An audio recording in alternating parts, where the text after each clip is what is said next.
Welcome to the National Women's Fitness Academy podcast. We're here to talk about women's health, female hormones, body image, and all things health and fitness.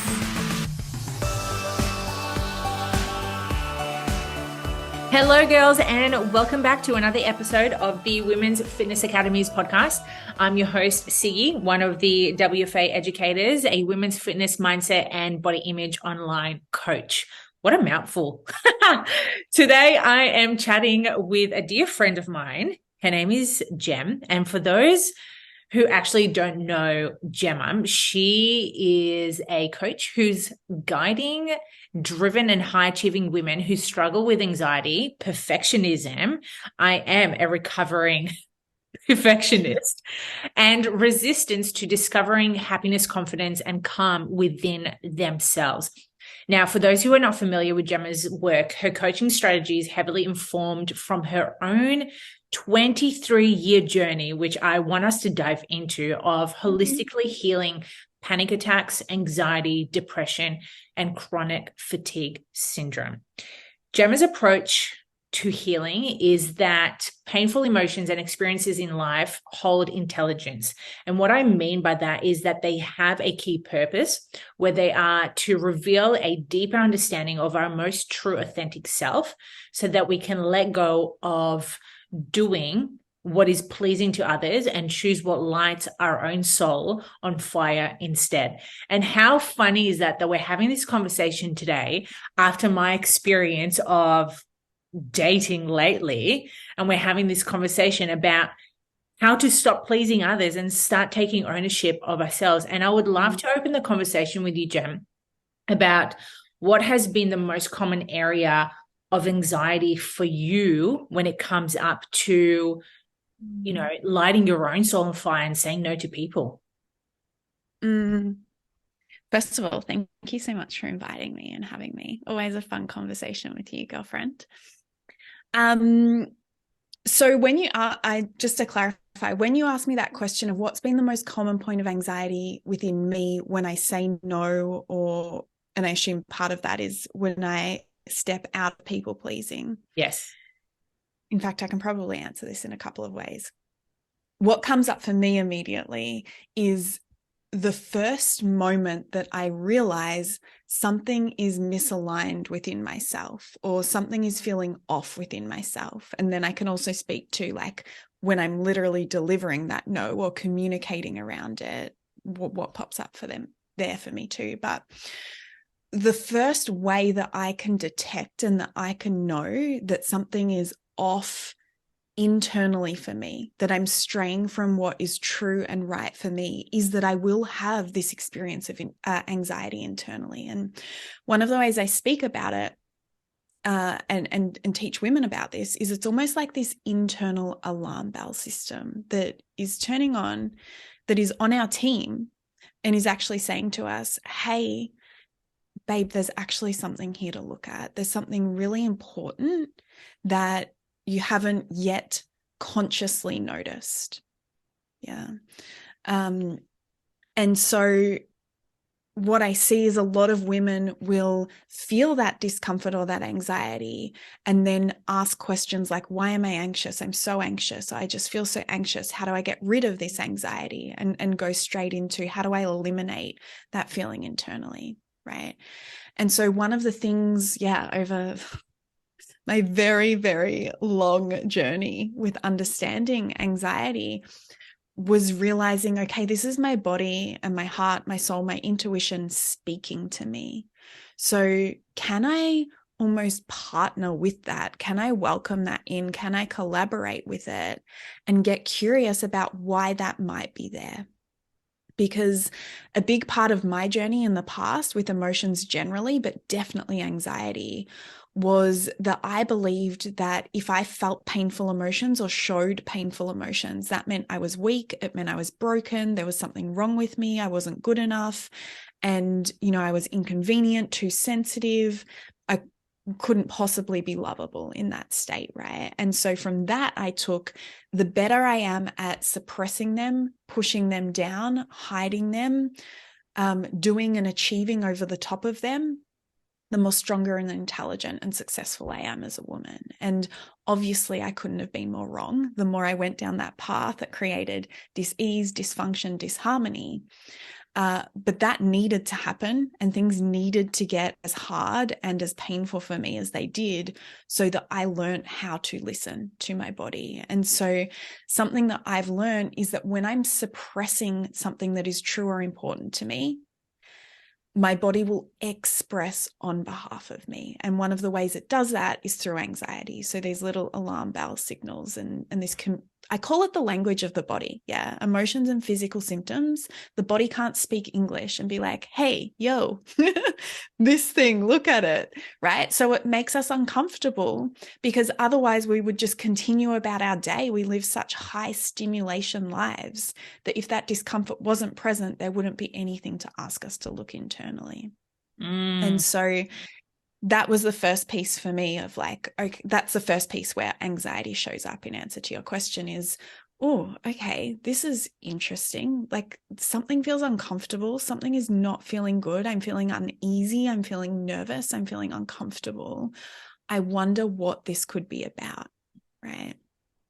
So that's the first place it shows up. And then common ways it shows up when I'm communicating a no, or maybe I've made a commitment, or I've done things in a certain way that have served me up until this point, but I'm growing and evolving. And part of what I'm learning from my body and emotions is, hey, this way of doing things doesn't suit you anymore, or there's a new way that is more aligned and more true for you. And so that might look like needing to have conversations to close certain chapters in my life, whether it's a relationship, but this has certainly played out in different stages of my business too. When I first started business, I was working in a clinic and doing in-person coaching.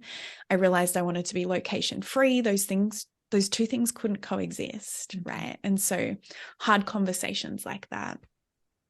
And essentially, when anxiety is coming up in those moments for me, part of what is asking to be healed and met and felt and understood is inner child things. Yeah, the good girl patterning that has really served us at certain points, but it's this desire to please, to be liked, because when we please and we're liked, things feel safe, they feel certain, we feel protected, we feel comfortable, and we don't have to face into or work with somebody else's disapproval or disappointment in us, right?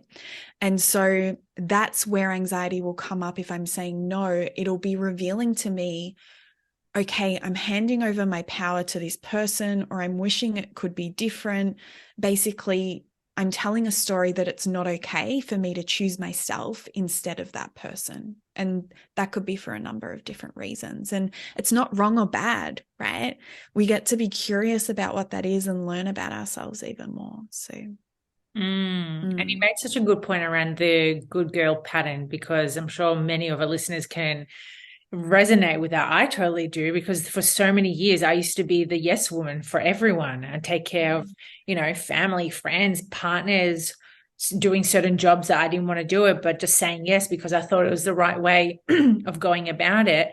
And then noticing how much resentment and anger was built up in my body. And like you said, our body can't speak. It doesn't give us the sign within a language or expression of words. It's literally like holding this energy within the body. So whether, again, as you said, like getting sick, and I used to get sick multiple times a year. I used to break out in acne a lot. I used to miss my periods. Like those are certain symptoms of where anxiety was like building up in my body. It's so interesting around that good girl pattern, because I know a lot of people fall into this, I don't want to say trap, but like into this pattern of continuously saying yes to things that they don't want to, but they just don't have the power yet to say no to it. It's wild. It's really, and I'm sure you see that a lot of times as well. 100%. And it's been a huge, huge, huge part of my own healing. I was a certified professional people pleaser. And something that was so powerful for me to learn, as part of my training. And then I've worked with so many different coaches myself and continue to do so. I love growing, was how our core emotional needs, our core human needs are driving every behavior and every choice that we're making. And so, if in those imprint years of childhood, those, which is, 0 to 7 years old, where we're completely dependent on our primary caregivers to have all of our physical, emotional, and our financial needs met, right? Like we're not crawling out of the crib to go to work and earn some money. And we don't know how to regulate our emotions yet. We don't know how to make sense of certain things that are happening around us. And so two main things are happening there. One is we are downloading information from our primary caregivers and primary environments. And so whatever coping mechanisms or skills those people in our life are using, we are adopting that. We're absorbing that, right? And so if we've got high achieving parents or parents that don't have the skill set or haven't developed the skill set of rest and relaxation or receiving pleasure or being able to receive help and support, and they feel like they need to do everything themselves, or they're always trying to prove how valuable they are, we're downloading that too. And the other thing that can be happening is if we're growing up in an unpredictable, high stress, emotionally charged environment, right? Because we would know sitting here, and this is part of the conversation we had before we hit record, there's fucking stressful parts about being an adult, right? That's the reality of life. There's responsibilities. It's not all fun and games and rainbows and lollipops. And so likely our parents, when we were growing up, were holding that too. And if they didn't have skills of how to navigate that and feel that and process it and move it through the body and understand it and then move beyond it, again, chances are that instead of us having the love and attention and time and energy sent in our direction that we needed and craved for our fundamental development, when the only way that we knew that we were valuable or that we were lovable or that we were enough or that we are complete as a human being just for existing, we probably didn't have that reflected back because our parents were tied up in different things or were distracted or carrying their own emotional pain. And so their ability to be present and their capacity to gift that to us maybe wasn't at a level that we needed. And so, intelligent beings that we are, we begin to adapt our behaviors without even realizing it to do our best to get these core needs met, right? And so some examples of these core needs are love, connection, significance, safety, certainty, security. And so one of the most common ways we do that is we realize if we can be one less burden, right, to that primary caregiver's plate, if we can be super convenient, if we can be super helpful, if we can do things to impress and make them happy, right, then not only will they be easier to be around, so our own nervous system has less of a load, we might even receive praise from them. And so it might not be the love that we ultimately want, but it is a version of love. Yeah. And the happier everybody is, the more chance there is for there to be space and time and energy for us to have attention, right? And every time that pattern is affirmed, or every time we see a breadcrumb of that working, that wires that into our neurology and our nervous system at an even deeper level. And if we move through childhood into teenage years and then adult years, and we haven't understood where this pattern has come from and taken the time to heal it and to nurture ourselves and reparent our inner child, it's going to keep playing out. And, something I definitely noticed and a lot of clients share back with me is it kind of takes like a few laps around the sun as an adult of like thinking, I just need to be more motivated. I just need to be more organized. I just need a better strategy. And then I won't feel this way. Then I'll be less stressed. I'll be less anxious, less overwhelmed. Life will feel easier. Relationships will flow better. They'll feel deeper and more connected. it takes like a few cycles of believing that all you need is a better strategy, or that you just need to be better or try harder, to realize that's actually not going to cut it. There is deeper healing to be done before it then feels like just this ripple effect of everything becoming easier. So yeah, that's part of where it comes from and why it's so common. It's very and common. validating the fact that it's been a highly, highly intelligent response and coping mechanism is so important, because it's so easy to hate on and minimize and dismiss the thing that's causing us pain without recognizing, hang on a minute, it's been my survival mechanism. Yeah, wow. It's so true. You mentioned such good points before, how, it comes from our childhood and our caregivers, and whatever that was missed back then is something that we're craving now. And I love having these conversations with multitude of people, as well as people who I date, and having a deeper understanding of what their personal needs are. And when I remember once I was having this conversation with someone, and they asked, why is my love language words of affirmation? And I was just like, oh, it's such a good question. Because at first I was just like, I have no idea. I just love to be validated. But then it came to me, well, I wasn't validated as a kid. And when I was younger at school, the only praise that I got from my parents was when I got A's on my exams. If I got anything less than an A, I didn't work hard enough. I need to work harder. Or, got different treatment to my brothers because they were succeeding, in quotations, better than I was, or they didn't see my success as relevant to my brothers, because I went very more like the what's the word I'm looking for? The non, oh my God, what's the word I'm looking for? The road less traveled. Yes. Yes. That one. Yeah. They took the level of success that my parents saw, where I took a different path, and they just couldn't see it, as eye to eye with me. So yeah, I love the fact that we're having this conversation, and it makes me even realize, going, oh, well, physical touch is a big thing for me as well. And it makes me realize, like, we're diving quite vulnerable here today, guys.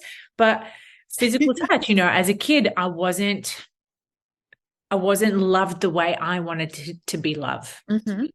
And that's something that, again, like you said, we need to acknowledge that, and our feelings are valid. And if that's something that was missing back then, it's just like, okay, well, how can we heal those wounds? And how can we work and establish a better relationship within ourselves to get that physical touch that we always wanted? Totally. Is that a question you'd like me to answer? Yes. I love, I heard Esther Perel say one time, tell me how you were loved and I'll tell you how you love, which speaks into exactly what you just shared, is like, where we felt like we weren't seen is our wounding of where we want to be seen and where we want to be loved. But yeah, so how do we respond to that? How do we heal that and move with that? Awareness is the first thing, right? Like, and curiosity is something I speak about all the time. We can, in any moment, we're either approaching it from a space of curiosity or conclusiveness, right? So the conclusive story would be, I don't know, this is just how I am, and you should just be able to accept it and love me, right? Or yeah, I'm just broken, or this is just a problem I'm going to have forever. There's nothing I can do about it. There's nothing I can change. I've tried everything. It doesn't work for me. And those other things that, oh yeah, maybe I haven't tried them. They wouldn't work for me anyway. So don't even worry about it. Yeah.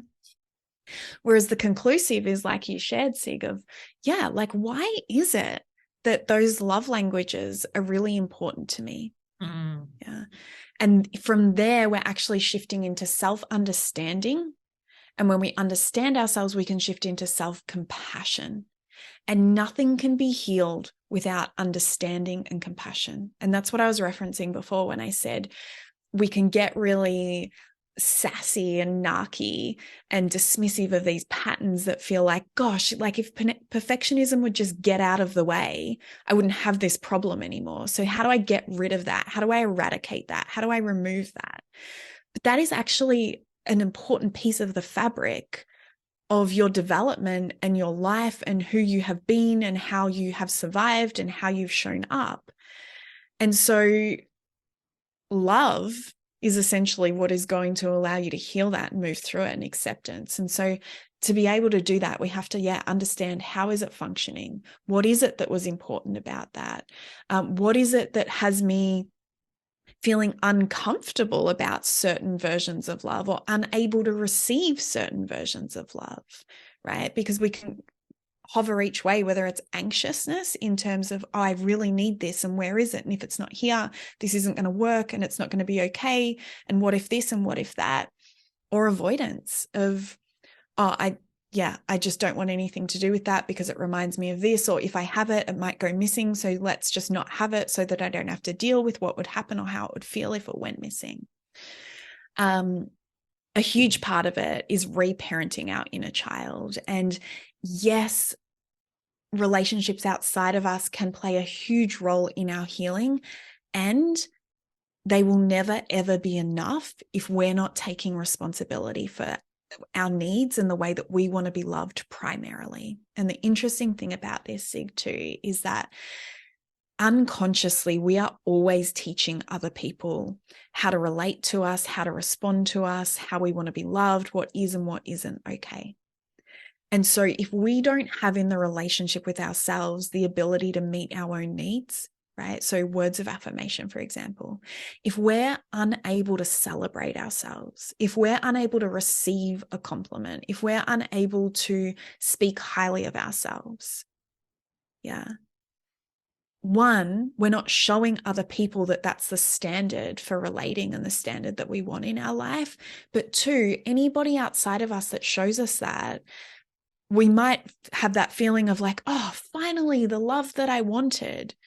But at some level, it's probably not going to feel trustworthy or believable because you don't even know how to give that to yourself. Why would you believe somebody else genuinely wants to give that to you?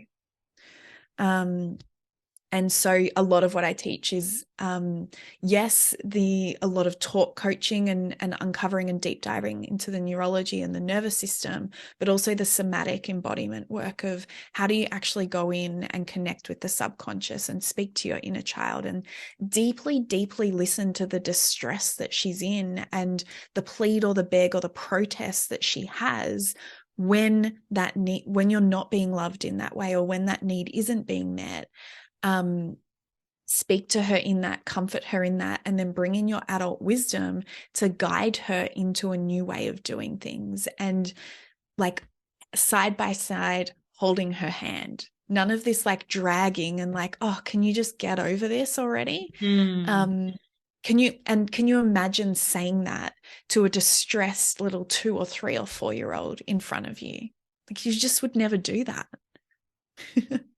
100%. And yet we're so hard on ourselves when we do come across these feelings. And it's very similar to literally just gaslighting the way we feel, whether we do it ourselves or other people are doing it to us. And then it makes you wonder going, well, is this reality? Like, are these just made up feelings or thoughts in my head? Or is this legitimately how I'm feeling right now? And I guess, as you said, it comes down to that self-awareness that we have around these emotions and why is this build-up coming up. And we know that build-up comes from past experience. There's a reason for why this is happening.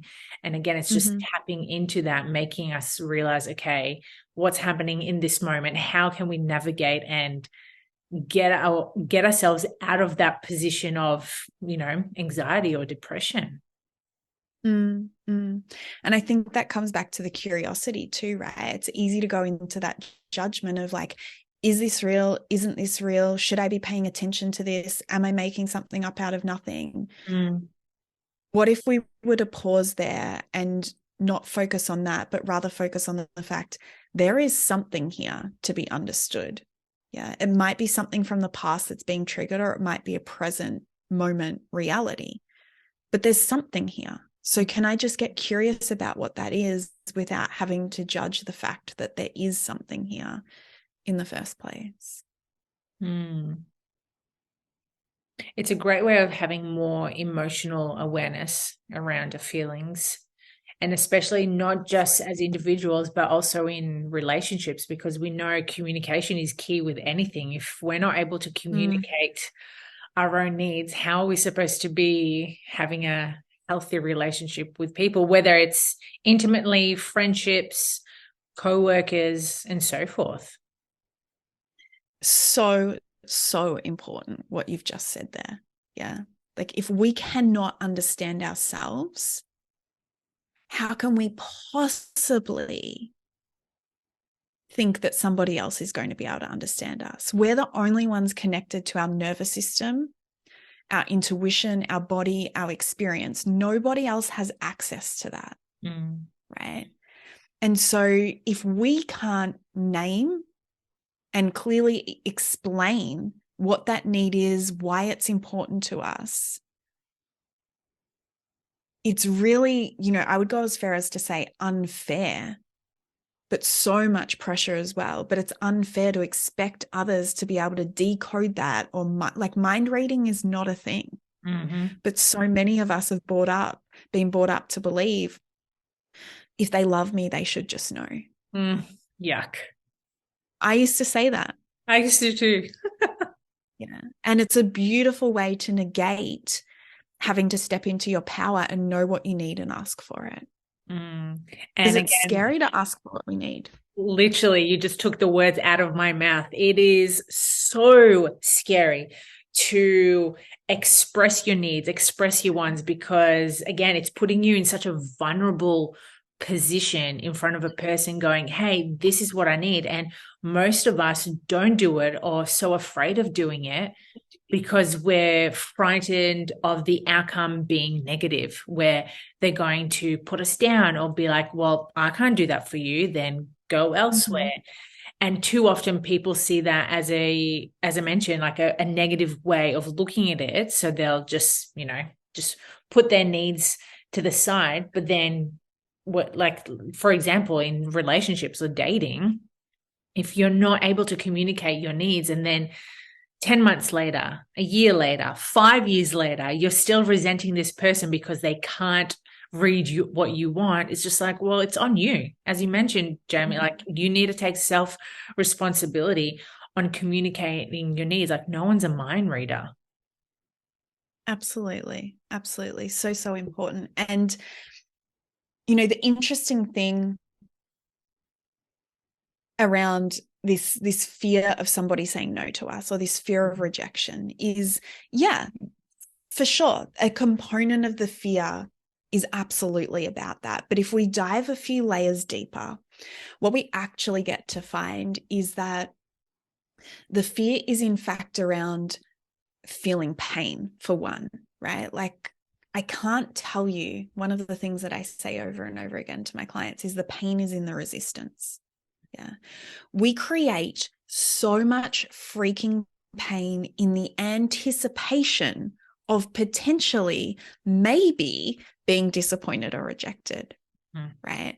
And part of that, I believe, is because we don't feel confident and we don't feel certain that we can navigate painful emotions and come out the other side, right? So there's this fear. If I feel disappointed, if I feel hurt, if I feel ashamed or embarrassed, if I feel sad, or if there's grief, depression, or anxiety, I will get lost in that and I won't be able to come out of it. I won't know how to rebuild, right? And so we got a layer beneath that. And what actually sits beneath that is this belief or this concept of self of, I'm not capable. I don't know how. I couldn't recreate this experience if it was to go missing. And so long as that story is playing out, and I don't say story lightly, by the way, in terms of like, just close that book and move on. Like, it's a very real experience and I've lived it. As long as that story is playing out, we're going to feel like we have to continue pleasing and impressing the people that and the places and the environments and the opportunities that are currently existing in our life, because we don't believe that we can create an alternative if it was to go missing. Mm. That is so powerful.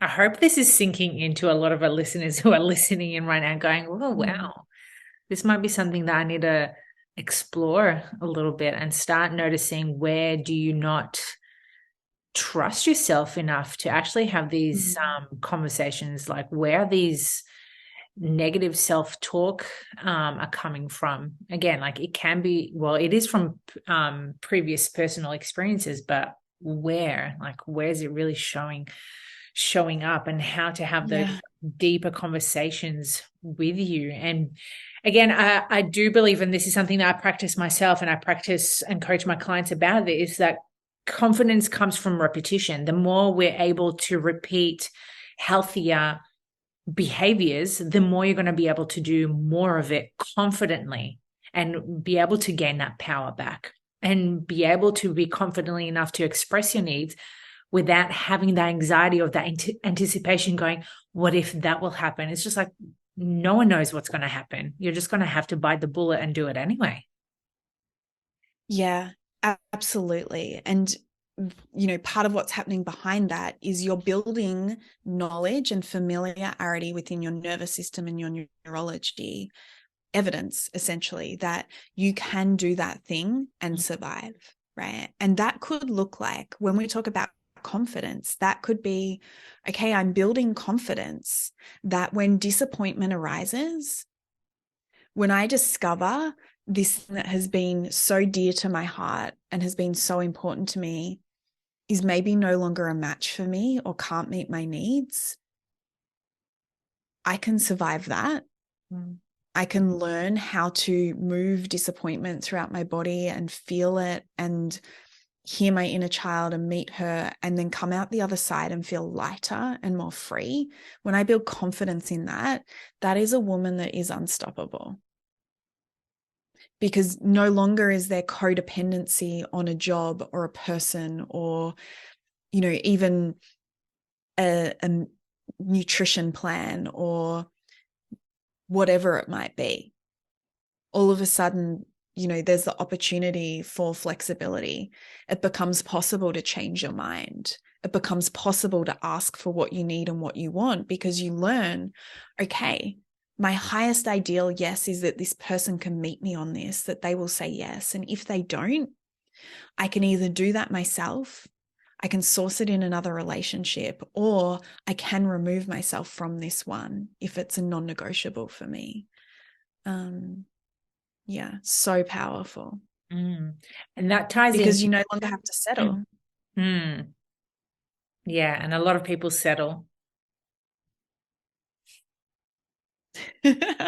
They do. From experience, guys, okay? We all learn from our mistakes, right?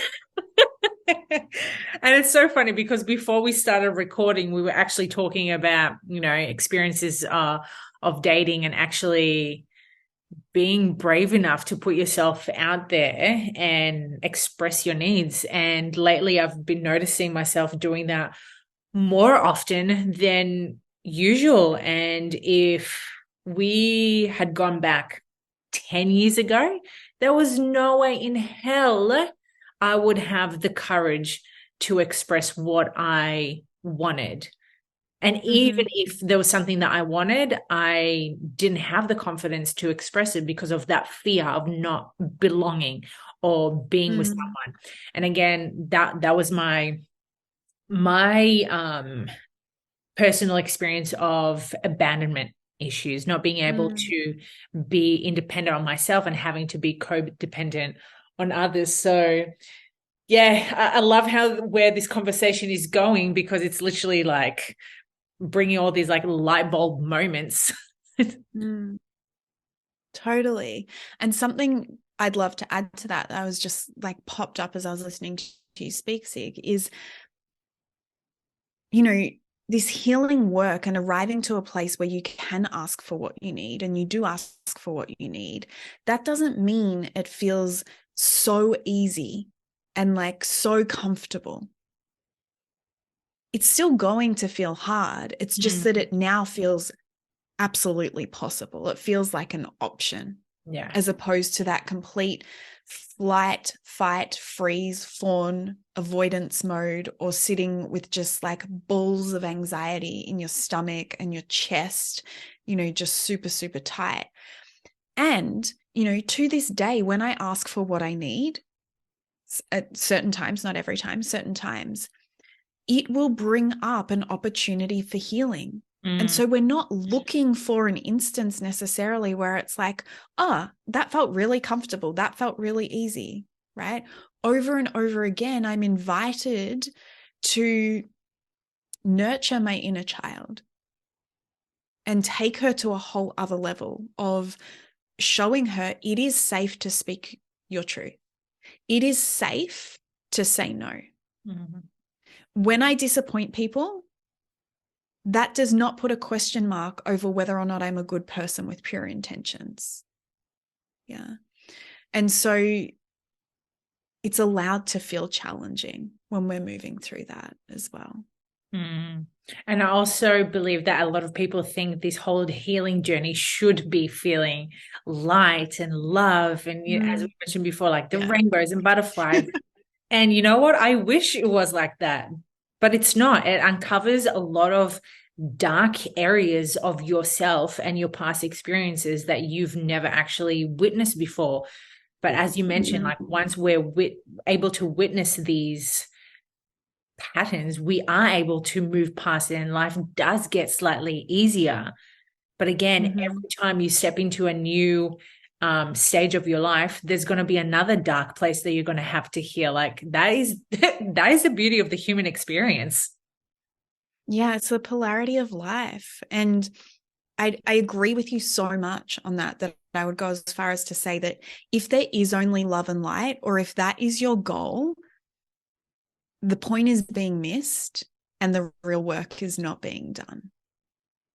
Yeah. 100%. Speaking of communication, it's getting me thinking about setting boundaries as well. And I know that's something that a lot of women struggle with, whether, it's around work or relationships or, their health and fitness. What are some things that you've noticed with your boundaries that you found challenging to set at first? I think it's really challenging when we don't take the time to realize that boundaries are set with ourselves first. And so I kind of touched on this earlier when I said, if we are not the embodiment of what we are asking for, if we don't have that in the relationship with ourselves, that is going to be felt and sensed, right? Because when we set and then honor a boundary, which are two different things, setting a boundary is not the same as honoring a boundary. And we can get into that if you want to. But when we set and honor a boundary, most times that's going to create some level of inconvenience for another person, right? Because what you're asking them to do, which is completely valid, but what we're asking them to do is to step out of their natural way of doing things, their natural rhythm, their natural habits right now. Yeah. Which requires energy. It requires attention. And all of us are programmed to do things in the easiest way possible. Right? And that's not bad or wrong. The subconscious will always take the route of least resistance. And so when we're requesting change, it might be as minimal as, oh, well, this is not the most convenient thing. Now I've got to figure out a way to remember to do this thing for this person the way that they want it done. Or the other thing is likely the pattern or the dynamic that's been present in the relationship up until you requesting a new way of doing things, so setting a boundary, will have been meeting their needs in a certain way, right? And so by us setting a boundary, it can feel like for the other person that we're taking something away from them or that we're punishing them. Yeah. So that's helpful to be really mindful of. But I'm just trying to remember the exact question you asked me. Was it the most challenging things that can come up with setting boundaries? Yeah. Yeah. So the step that is missed is taking the time in the relationship with ourselves first. Like what is the clear boundary? How important is this boundary? Because there's going to be ones that are non-negotiables. Like if this is not present, this is not okay for me. So an example of that might be, if you're somebody who's in a monogamous relationship, a boundary will probably be for you that your partner is not being intimate at any level, whether that is even conversationally, if that's even a word, or we just made it up. Even emotional. Yeah, that's not happening. That'll probably be a non-negotiable boundary for you, right? But then there might be other things like, I'd really like to split the cooking 50-50. And maybe there might be reasons why that's just not convenient, or it doesn't work, or it's really important that that doesn't happen for your partner, right? And so it's really important to be clear on what is and what is not a non-negotiable with the boundary that you're setting. How much fluidity, how much flexibility do you have to not only have your own needs met, but to consider the other person as well? Because if we go into a conversation without knowing that, sometimes if we're coming from a reactive place, even if the boundary's not a non-negotiable, we'll start behaving as if it is, and it will create conflict in that dynamic that does not need to be present, right? So this it's all circling back to self-understanding. What is the need? Like naming, what are the 1 to 3 needs or values that are being met by this boundary you intend to set? And how do you explain those needs? Yeah, like I can say to you, respect is important to me. What comes up in your mind, the connotations of the word respect for you in your internal communication system is going to be probably different, at least to a degree, to what it means to me. So what are my words that I can share with you to bring you into my world and empower you to understand me, so that you can also understand how important this boundary is and where it fits and why I'm asking for it, right? And then decide if you want to work with me on it or not. If we come at boundaries without the ability yet to name those needs or values, to explain what they are, to have a clear request, this is what I would like, to use language that is inviting, it's an invitation, not a demand. So here's an example of what this might look like. How does that feel for you? Are you open to exploring this with me? Right? Is very different to, I don't like what you've done. This isn't okay with me, and this is how it needs to go, or we're going to have issues. So different. And the other thing that I love about knowing what your needs and values are and how to explain them is that actually is quite a vulnerable process. And when we enter communication through vulnerability, that immediately softens the energy of both people. When we finger point or critique another person or give them feedback that most likely they haven't requested, of course they're going to tense up and become defensive. They don't know what's coming their way, right? And we've often had this whole internal process of thinking about it and processing it and storytelling about it. They haven't had a second of that, but we're coming into the communication piece as if they've been involved the whole way along, and they're as warmed up for it as what we are. So there's lots of little pieces. The last one that I'll say too is even checking that the other person is available to be present with you before you open that conversation, which can look like, hey, Zig, there's something really important that I want to share with you. It would be cool if we had maybe 30 minutes so that we can be really present. Is now a good time? And also being open to hearing no. Because if that person doesn't have the availability or the capacity then and there, you're not going to get what you want anyway. Yeah. And just agreeing on an alternative time, like maybe it's tonight when we both shut our laptops and can be present. Mm. And it's also stopping to have that expectation that everyone's going to be dropping everything for you. And I love the fact that you Yeah. mentioned that you have to ask people whether they have the space or the time to have that conversation. Because again, it Mm. comes down to both of you communicating that. And if the one person doesn't have the space to do so, then you have to respect that and set a time where both of you are available to. And I find this is where a lot of miscommunication happens in Mm. friendships, in relationships, where one person will either give you the ultimatum, be like, I can only speak right now, let's have this chat. And it puts that person under a lot of pressure. Firstly, not knowing what the conversation is about.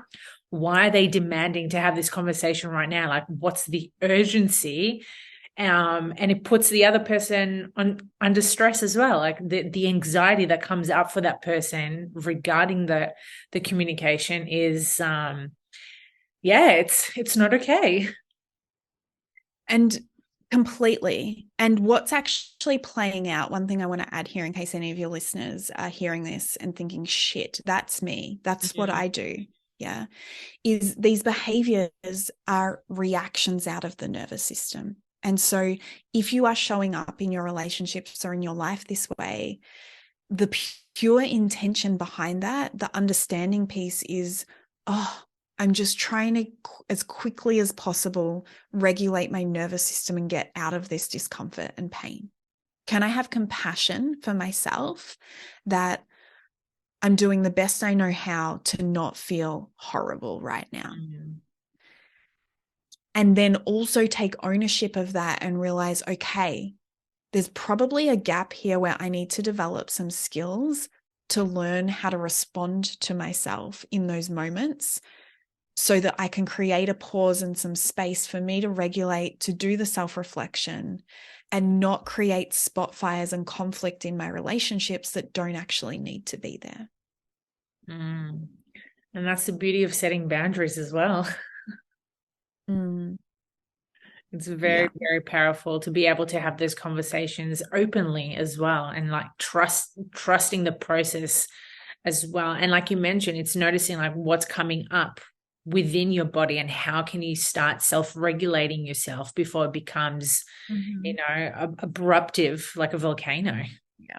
An explosion. Literally been there, done that. Words out of my mouth. So been there. So human many or something? times.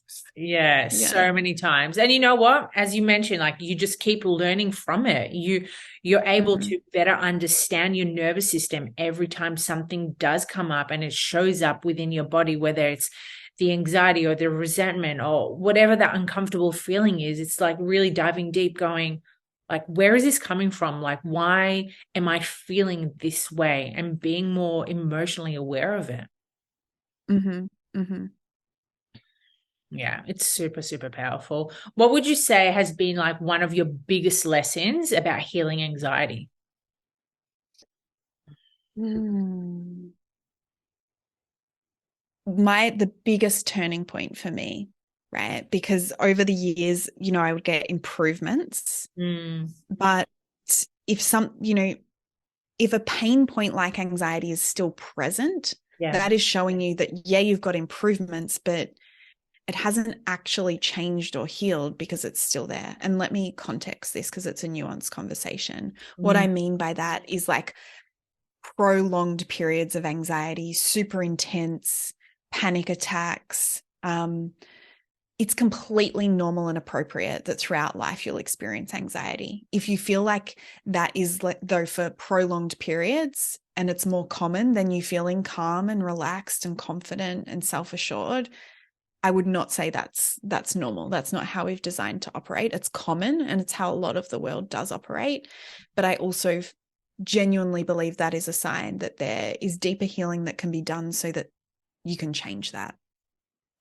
And so this story I'm about to tell you is from when I had that realization of like, okay, yeah, I've significantly improved. I'm no longer having panic attacks. But also when I think about, and this came up for me when I was starting my business, actually, like when I think about being completely in my power emotionally, financially, and physically, there's some gaps there that scare me. And I realized how much I was still referencing other people outside of me, how much I was really deeply still craving for my pain points and problems just to be solved. Like I wasn't taking ownership that I needed to be the woman that stepped into that and did the healing and found the strategies and got a plan. And I don't mean specifically around healing anxiety here. The business is an example, right? Like I was like, oh, can't finances just be taken care of? Like that would be so much easier. But actually life, God, universe, source was giving me this invitation to deeper healing, this imprint of that desire and this knowing that I was put here on this earth to contribute to the lives of women and to teach them around emotions was so real for me. And so, yeah, I was being invited into this deeper level of healing through the honoring of a vision in my life that was really important to me around business and finances.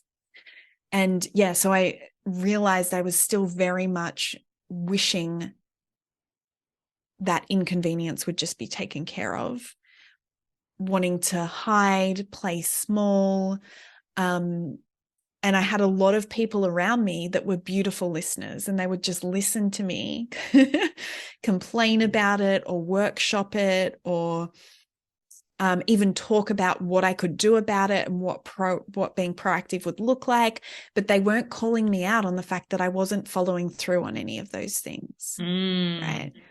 Because, and I think a part of that was I was so genuine in my intention and I really wanted to be doing it. And so it would have taken someone whose definition of love is inviting somebody into their full expression, even when it's uncomfortable and hard for them to hear, to have delivered that to me. And that was one of the most significant and key moments in my relationship with understanding anxiety. And what I actually consciously chose to do was I stopped sharing with not just those people, I stopped sharing with everybody, because what that meant is I had to process those feelings. I had to come up with the solutions. I had to decide what I thought, because a lot of what was triggering the anxiety was uncertainty of different strategies or directions or marketing plans or whatever it might have been, where I was going to invest money to grow the business.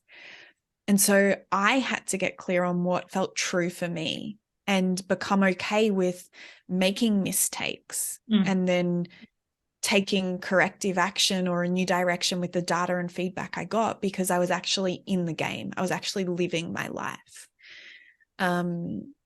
Which is just another example of that anxiety being a communicator of like, hey, Gem, there's a bigger truth here that you're pretending is not here, or you're wishing would go away because it's not an inconvenient truth of who you are. And this anxiety and this anxious uneasiness is going to be here until you lean into that, even though it's going to be hard and unknown. Actually, one thing I would add to that, Sig. Yeah. One of the things that I teach is the difference between suppression anxiety and growth anxiety. And it's interesting because in this story I've just shared with you, I switched the gears. So the first part of the story, I was very much in suppression anxiety of like wishing it wasn't my truth, wishing I didn't have the awareness that I then had to deal with, looking for answers outside of myself, handing over my power, right? So that is going to create the experience of anxiety of the alarm bells that we talked about towards the start. When we switch gears and step into ownership and step into our power and really own what direction life, our truth, our soul is asking us to go in, fortunately or unfortunately, we then step onto this field of growth anxiety, where we're doing new things. We haven't done them before. We're exposing our nervous system and neurology to new ways of being. That could be anything from how do I build a website to how do I ask for my needs to be met in a relationship? How do I set a boundary with family who have demanded one thing from me or come to expect one thing from me that I don't want to give anymore, right? And so now all of a sudden it's this experience of uncertainty, overstimulation that is coming because you're stepping into the unknown. And we can't avoid that. We can't sidestep that. And if we don't know the difference, or that both are present, sometimes it's easy to tell the story of, shit, well, I just stopped suppressing myself, and now I'm pretty sure I'm leaning into my truth and following my heart. Why does it still feel so bad? Why does it still feel so uncomfortable and painful? Because it's new. Wow. I have so many thoughts in my head right now. I'm just trying to figure out which one to process first. But it's so relatable to everything we do in life. And one thing that really stood out for me was seeking advice or validation from other people. And it can get really chaotic in our head when we're getting advice from one person, but then we go to another person. And you know what this is? It reminds me of when we were younger. Maybe people still do this today, but when you're in like this ick situation with the guy, or like, you know, first date, and you're like, I don't know what to say and what to do. And you know what? I've been there multiple times. And you would message like 3 of your besties and be like, I'm going to send this. What do you think? And then they'll give their opinion to you. And you're like, oh, yeah, that's really good. But then you ask someone else for their opinion, and then they come with something completely different. And you're like, well, fuck, which one's the best decision? Like, what text message should I send to them? And again, it just comes back to our own intuition and a self-trust going, I have the answers within me. It's great that I'm able to get validation and external opinions from others, but what feels right for me right now? And how can I portray that to, you know, that person or the business or whatever it is? So yeah, it's a great way to look at it. For sure. And one of the things I teach, the language I use, is cultivating the pause. So being okay with getting advice or hearing other people's opinions. Because another thing that can happen, you know, what I shared with you of how I sort of shut that down was very intentional so I could hear myself. That's quite different to no longer sharing what's happening in your life and connecting with people in an organic way because you can't handle their opinions, right? So cultivating the pause is where, we might seek advice or we might seek opinions, but then we create this pause before we act or behave where we get to feel in our body, which of any of that felt good for me, which felt off, which do I maybe want to take a little bit from? And I've realized, some of that was true for me, but some of it wasn't. And here's why it wasn't. And really pausing to get clear on what our stand is before behaving or before choosing. And one of the reasons we can refuse to do that is because if we just behave on somebody else's advice or opinion, then we don't have to take accountability for the outcome. So if it doesn't go how we want it to, we can say, well, they told me to do this, or you said I should do this, and look what's happened now. A lot of truth bombs in today's podcast. I swear, like, we've covered so much, and I know for sure that a lot of our listeners are going to be taking many valuable lessons from, you know, being able to deal with the overwhelm that comes within the body, or how to deal with the healing of anxiety and fear, especially fear. I feel as if that's a really big one for a lot of people going through their own healing journey around, whether it's, you know, personal life or health or relationships, business as well. I feel as if as business owners, we are exposed to a lot about how we carry ourselves. Totally.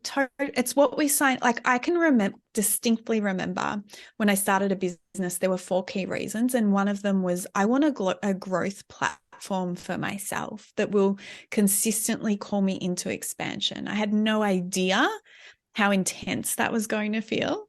But one of the things my own business coach says is, our business gets to be an initiation, and it gets to be a healing path, and it's going to show us our shit that we come up against. Well, hopefully today's podcast brought up a lot of shit for people in a good way. Not in a bad way, Some guys. things to get curious about.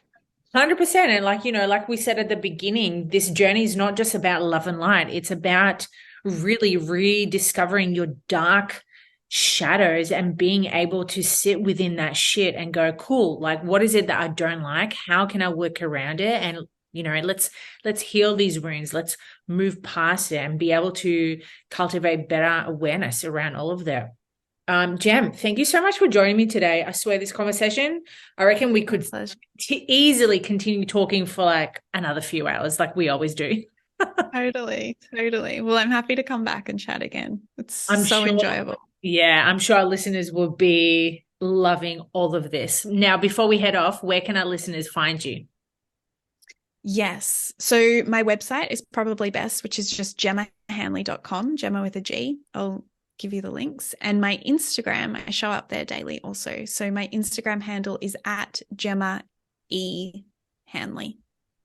Love it. Love it. Girls, go check Gem's stuff out. She's a wealth of knowledge, as you can tell. And if you enjoyed today's podcast, please make sure that you screenshot it, tag us at the Women's Fitness Academy, tag Gem, tag myself. And then till next time, any final words, Gem?